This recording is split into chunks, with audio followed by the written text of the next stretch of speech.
Valencia de Alcántara, na provincia de Cáceres. Para cadrar a súa idade coas súas compañeras de bacharelato en Barcelona, finxiu durante uns anos nacer no 1941. Cursa os seus estudos de Filoloxía Románica na Universidade Complutense de Madrid.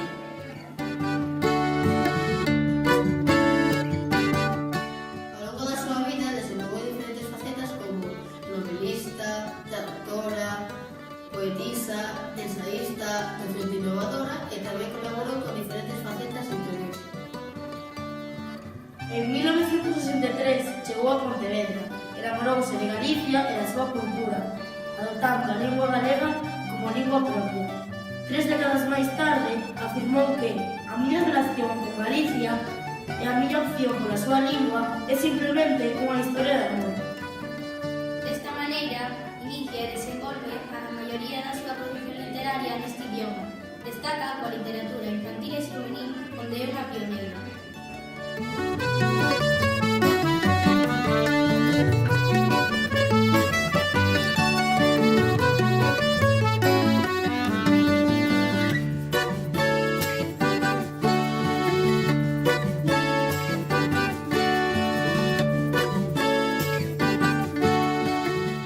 De obras de literatura infantil juvenil publicou A Festa no Fallado, ano 1983, Mar Adiante, ano 1973, e O Conto Te Cantas, ano 2005.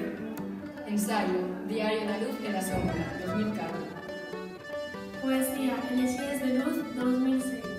Narrativa, Ana Arnaiza, 1988. Guerrillas, José de Liño, 1999.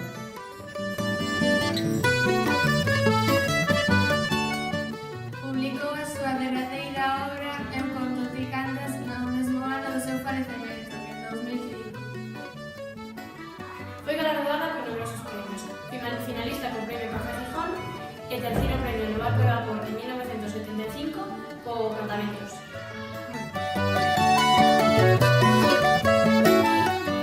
Este e outros motivos foron os que fixeron que a Real Academia Galega escoitese como cuarta muller tras Rosalía de Castro, María Marín e Francisca R. Garrido como protagonista das Dúbidas Letras Galegas.